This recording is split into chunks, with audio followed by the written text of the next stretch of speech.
this whole idea of freedom of speech and this conversation is very important to me, and I'm glad to have you on to talk about it. So what started out as a neo-Nazi murder in Charlottesville and the president's failure to denounce Nazi and white supremacists exploded into a discussion in this country about the removal of Confederate statues. Have we gotten away from the point of what happened in Charlottesville, what it was really about?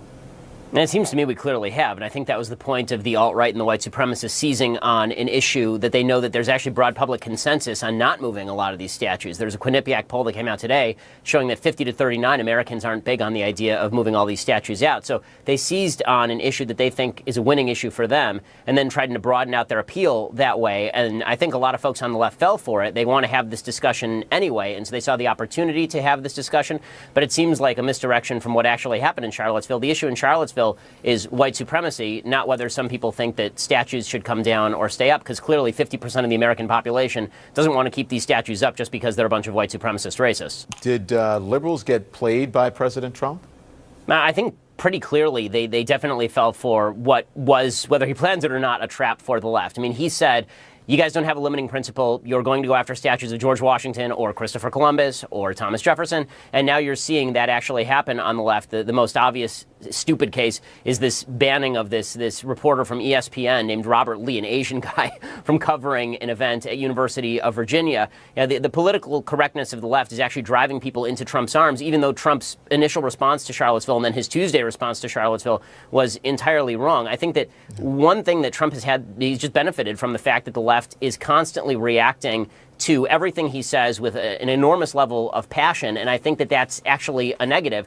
Even what he did last night insofar as going after the media, because the media reacted, instead of doing objective analysis of where he was not telling the truth, they jumped to, extraordinary critiques of his mental health and talking about how he was crazy and how he was morally bereft and all this stuff. All that does is it plays to his crowd. His crowd thinks that the media is out to get him. His crowd thinks that the media have a particular emotional animus for him personally. And so anything that the media do is going to exacerbate that. Well, two things. And by the way, and just because ESPN, I want to get it correct. ESPN has responded, and they're saying they didn't ban the guy's name is Robert. Yeah, they moved Lee. him off of it. They didn't ban him. They asked him if he wanted to, and he picked something that was closer to his family.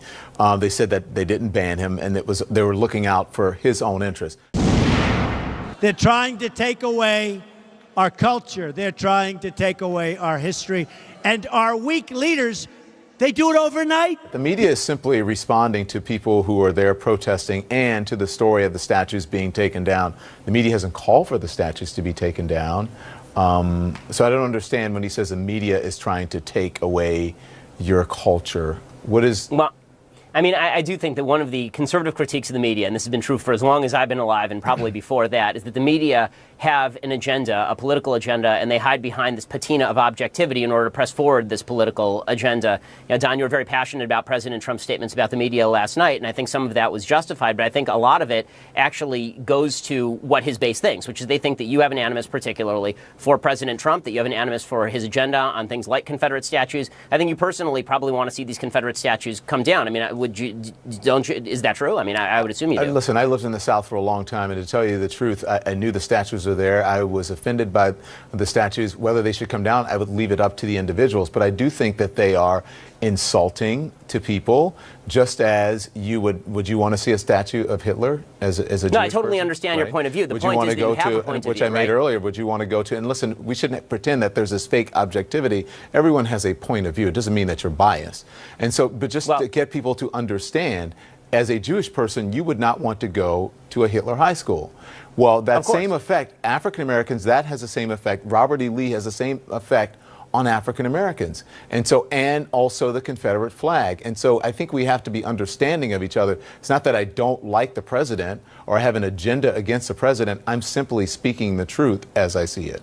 Okay, so and I totally understand that, but what he's saying and what his people are hearing is he's saying essentially that you do have an agenda in terms of what you think, promulgating what you think about Confederate statues. You have a clear point of view on that. That's a perfectly acceptable and I think understandable point of view, but the implication is that you are an objective reporter who's actually propagating a point of view, whatever that point of view may be. I mean, you just said openly that you don't think that your point of view is biased, but your point of view clearly is biased. But I mean, what I said like about the statues, president last night coming out of his speech had nothing to do with statues. I was talking about his behavior on stage. So that had nothing to do with that. Yeah. Again, totally understood. But the way that it read is that you have a personal animus toward the president, and that's the way he wants to play it. So whether that's true or not, that's the way that a lot of his followers are going to take it. I only have a personal animus towards ignorance when people don't know their history, whether that's the president of the United States, a guest on this show, or someone I speak to on the street.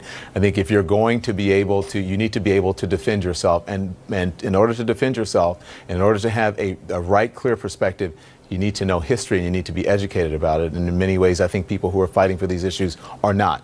And that means the people who want to take the statues down and some of them who do.